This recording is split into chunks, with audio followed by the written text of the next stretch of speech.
ਜਿਹੜਾ ਤੁਹਾਡੇ ਦਿਲ ਦੇ ਕਰੀਬ ਹੋਵੇ ਤੁਸੀਂ ਮਤਲਬ ਲਾਹੌਰ ਵੀ ਸਟੇਜ ਤੇ ਕੰਮ ਕੀਤਾ ਹੈ ਜੀ ਜੀ ਬਹੁਤ ਬਹੁਤ ਉਹਦੀ ਫਨਕਾਰੀ ਦੱਸ ਦਿਓ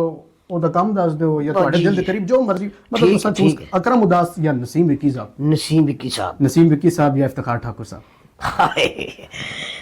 ਮੈਂ ਕਹਿੰਦਾ ਇਫਤਖਾਰ ਠਾਕੁਰ ਸਾਹਿਬ ਦਾ ਕਿਸੇ ਸ਼ਾਹਰੁਖ ਸ਼ਰੂਫ ਦਾ ਨਾਂ ਨਾ ਲੈ ਲਓ ਮੈਂ ਫਿਰ ਇਫਤਖਾਰ ਠਾਕੁਰ ਕਹਿਸਾ ਵਾਹ ਵਾਹ ਮਤਲਬ ਇਫਤਖਾਰ ਠਾकुर ਸਾਹਿਬ ਜੀ ਜੀ ਇਫਤਖਾਰ ਠਾकुर ਸਾਹਿਬ ਜਾਂ ਮਾਨਤ ਚੰਦ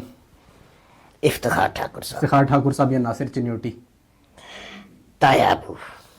नासिर जनोटी साहब नासिर चिन्योटी साहब जी नासिर चिन्योटी साहब या जफरी खान नासिर जनोटी नासिर चिन्योटी साहब विकी कोडू नहीं ये नासिर जनोटी साहब नासिर चिन्योटी साहब या सखावत नाज नासिर जनोटी साहब नासिर चिन्योटी साहब या आगा माजिद नासिर जनोटी साहब नासिर चिन्योटी साहब या सुहेल अहमद सुहेल अहमद साहब सुहेल अहमद साहब या हमीद बाबर रमजानी ਤੁਹਾਡੇ ਕਰੀਬੀ ਦੋਸਤ ਪਟਵਾਰੀ ਜੀ नहीं सर बहुत मौजूद है सुहेल अहमद एक कुछ सुहेल अहमद साहब या के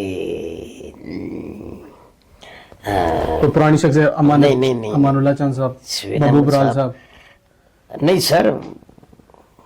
मैंने अपना नाम नहीं छड़ रहा उस लेवल का मैं नाम नहीं आ रहे मेरे अच्छा नाम मैं इंडियन लेना चाहना कोई यहाँ अच्छा अच्छा अच्छा हाँ जी हाँ। मतलब इस लेवल ਦਾ ਸੁਹੇਲ ਅਹਿਮਦ ਸਾਹਿਬ ਨੂੰ सुहेल अहमद साहब या ये शूट नहीं करना क्यों गैर मुस्लिम है सुहेल अहमद साहब या अमरीश पुरी या प्राण या अमिताभ बच्चन अच्छा जी जी लेकिन ਤੁਸੀਂ select- सुहेल अहमद साहब फिर भी सुहेल है सुहेल अहमद साहब वाह जी वाह जी जी इतनी काबिल शख्सियत ने ओ